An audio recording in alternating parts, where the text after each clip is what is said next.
Welcome to Navigating Life After 40, the podcast that's all about helping women navigate this exciting and sometimes challenging phase of life. I'm your host, Roni Jai, and I'll be here sharing some of my own personal experiences, chatting with experts and a few friends, and also providing some practical advice and support to help you live your best life after 40. Let's get started.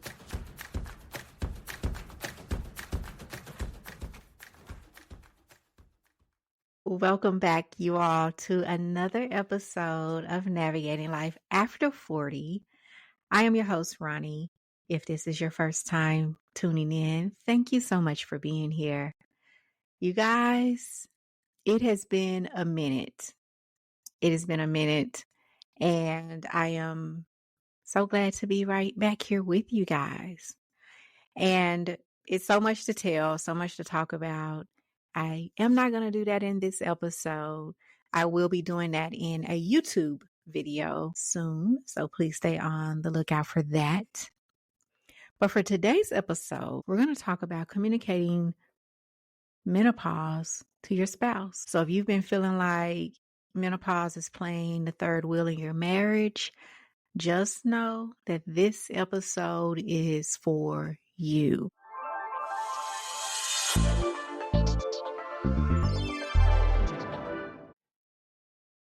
Let's take a moment to thank our partner, Black Girl Vitamins. They provide wellness products specifically designed for women of color, including their amazing menopause support vitamins. One of my favorites, MenoChill, is specifically designed to support menopause and perimenopause symptoms. Visit www.blackgirlvitamins.com and use my code NAVIGATE to save 20% off your first purchase. But here's just a little tidbit, a little bit of a fact that I want you guys to be aware of. Did you know that over 60% of divorces are initiated by women in midlife? And in a recent survey, 70% of women said menopause played a role in their marriage ending. That's a lot. And this is either because they didn't feel understood, supported, or they just drifted apart. But here's the thing. Menopause doesn't have to control your relationship. You do. So today we'll talk about how to communicate what's happening with your body and emotions to your spouse, how to ask for support without having that guilty feeling about it, and also how to navigate the shifts in your relationship with confidence. Because let's be real, if we don't talk about it, how can we expect them, our partners, to understand? So what I want you to do, grab your pen and paper, grab some tea, pull up a chair, and let's have a conversation. So before we kick things off, let's have a reality check real quick. Did you know that menopause can cause symptoms like mood swings, anxiety, brain fog, and sleep issues, sometimes years before you even realize what's happening?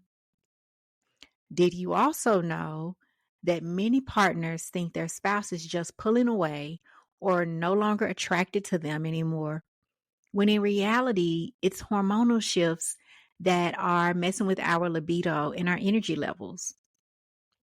And did you know that most women never even bring it up with their spouse? They just suffer in silence, trying to power through. But you all, that stops today, because knowledge is power, and so is the number one thing that a lot of people struggle to do, and that is communicate.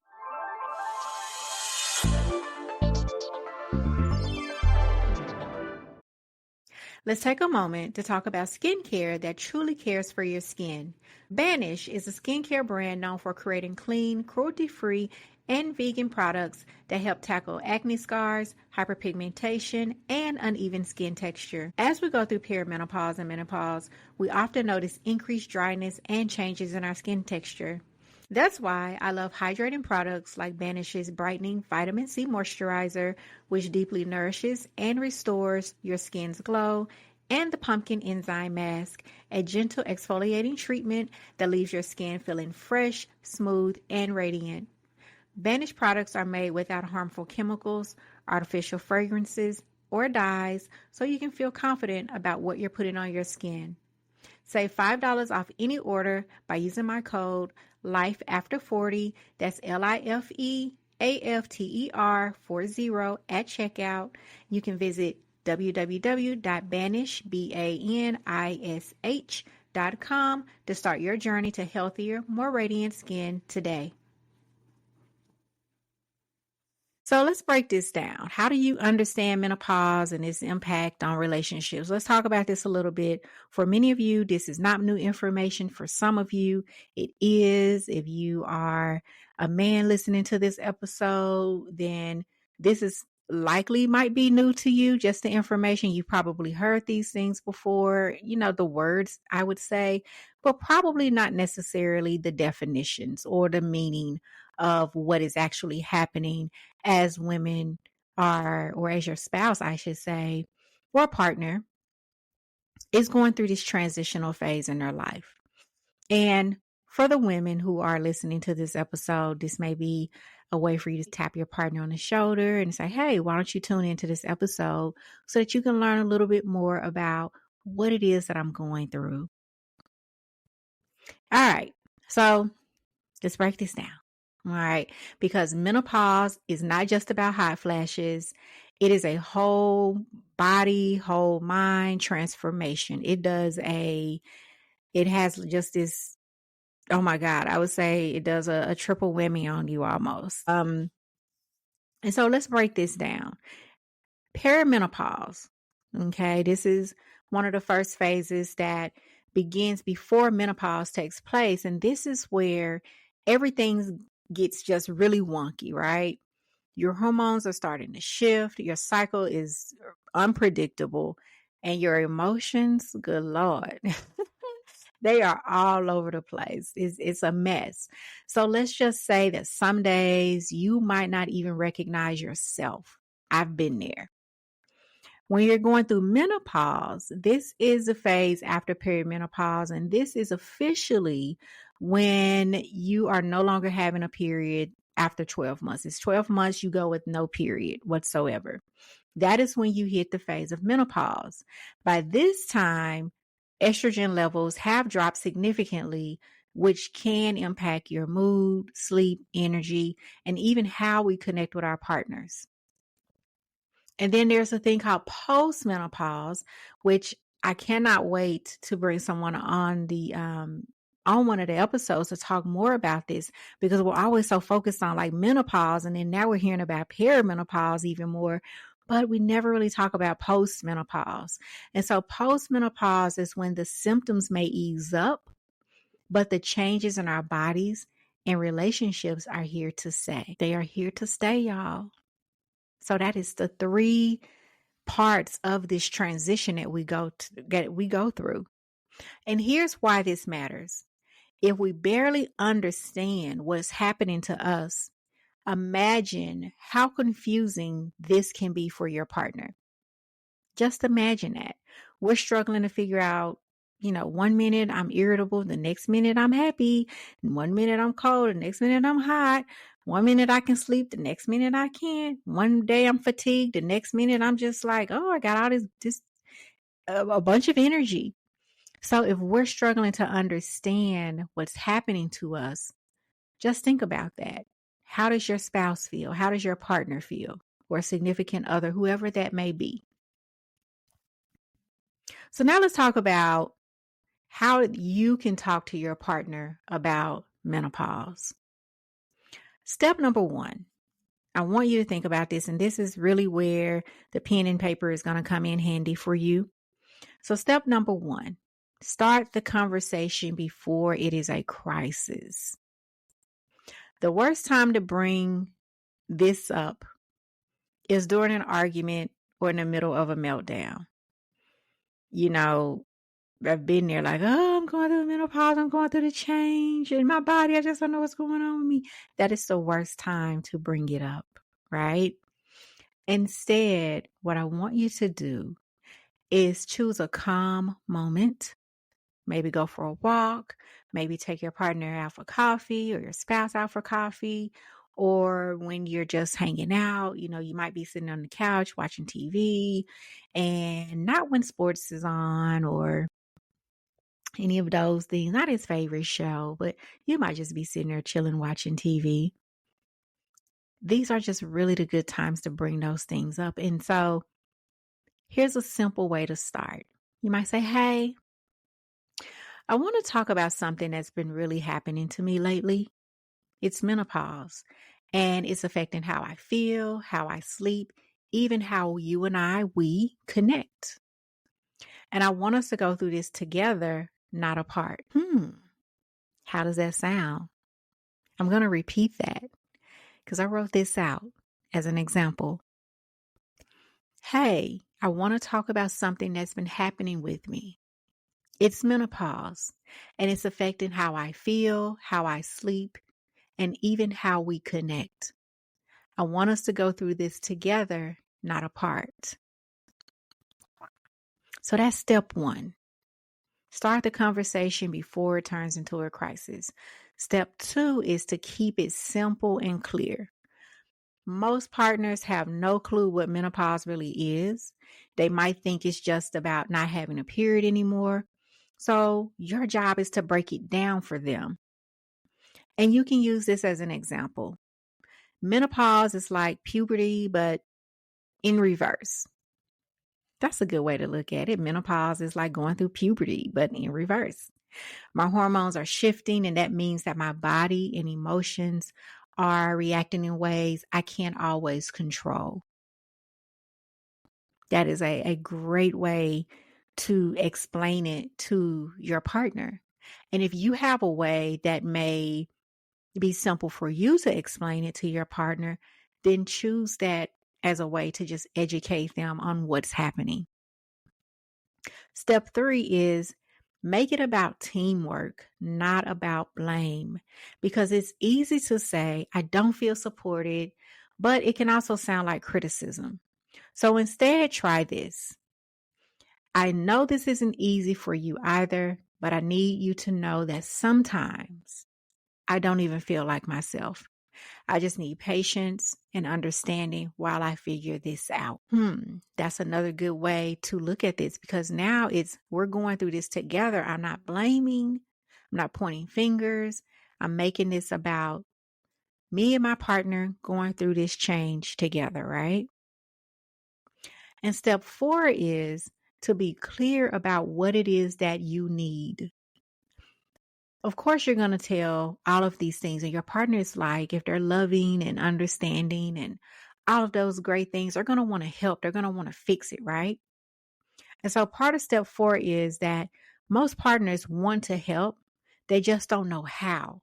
So your job is to be specific, and you can say some things like this. So I wrote some examples down, and you can write these down too, or go back and replay this episode so that you can kind of hear what I'm saying and make it your own if you feel like it, or you can just say the same things. But be specific. So you can say something like, when I feel overwhelmed, I just need you to listen, not fix it. If I snap at you, it's not personal. Give me a little space, and I promise I'll come back when I feel better. Or you can say, let's read or watch something about menopause together so we're both on the same page. So what you're doing is, it's not making it their responsibility to fix you. It's you guys are going through this together, or you're asking for the space that you need, or you're telling them, I just need you to listen. You're communicating your needs specifically to your partner, right? You're telling them what you need. What I also want you to pay attention to as I'm giving you these examples is that I am using I statements. I statements are so important so that we're not shifting blame on someone else. We're communicating how we feel. I feel this way. If I do this, please, this is what I need. You're talking in I statements. This is me. You're talking in first person.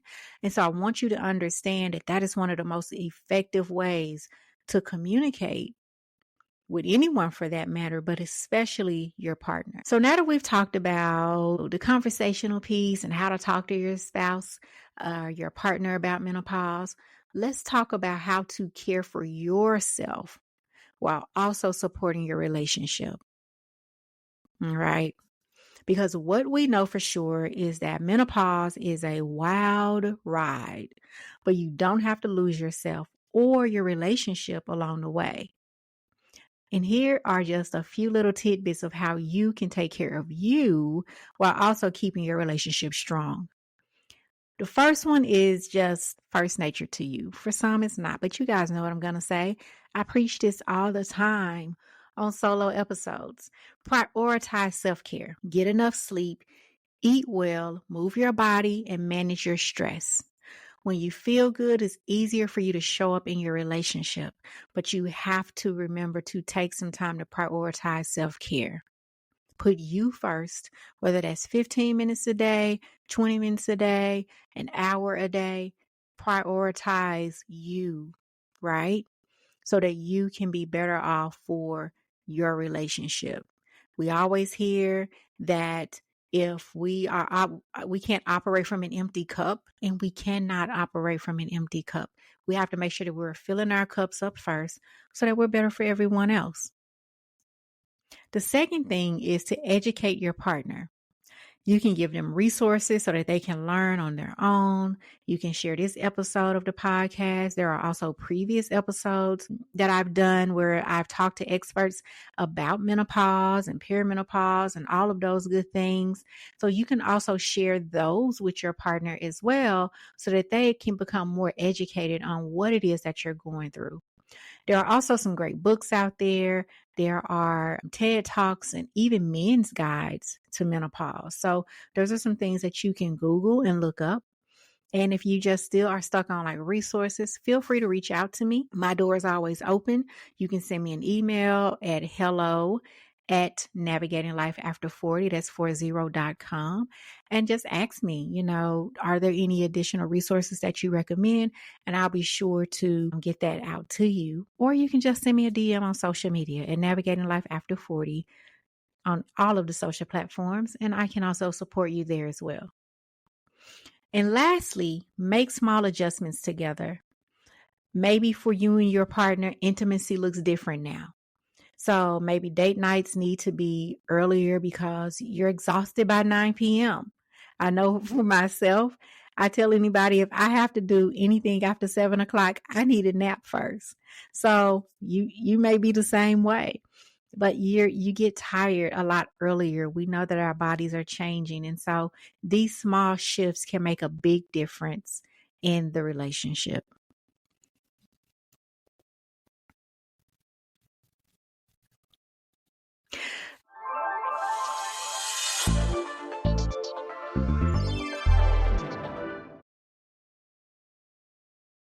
We'll be back right after this.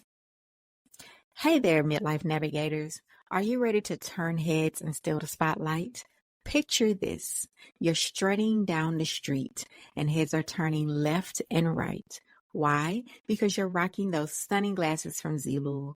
Zilul isn't just about eyewear, it's about making a statement.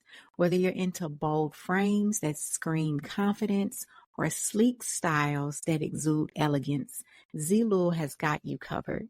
And here's the best part. Not only will you look amazing, but you'll also feel amazing knowing you got the best deal possible. Just use code NAVIGATE at checkout for an exclusive 15% off your order. So why settle for boring glasses when you can dazzle with Zilul? Elevate your style, boost your confidence, and let your glasses do the talking. Head over to Zilul, that's ZEELOOL.com, and unleash your inner fashionista today. And also, don't forget to use code NAVIGATE, that is NAVIGATE, at checkout for your exclusive 15% off. Happy shopping, navigators. All right, so when we talk about reigniting intimacy, this can be one of the biggest relationship stressors during menopause. And that's just intimacy, right? We're talking about how to reignite this now. So if your partner is feeling rejected or confused, it's important to reassure them that you still love them, and you can say something of like this: I still love you and I still want to connect. I just need a little patience while I figure out what my body needs now.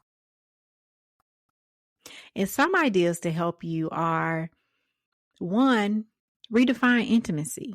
Redefine what that is for you and your partner, what is going to help you to really reconnect with them.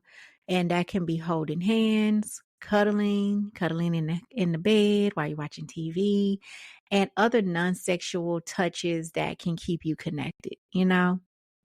Find what's going to work for you guys so that your partner still feels like you are into them, like you want them.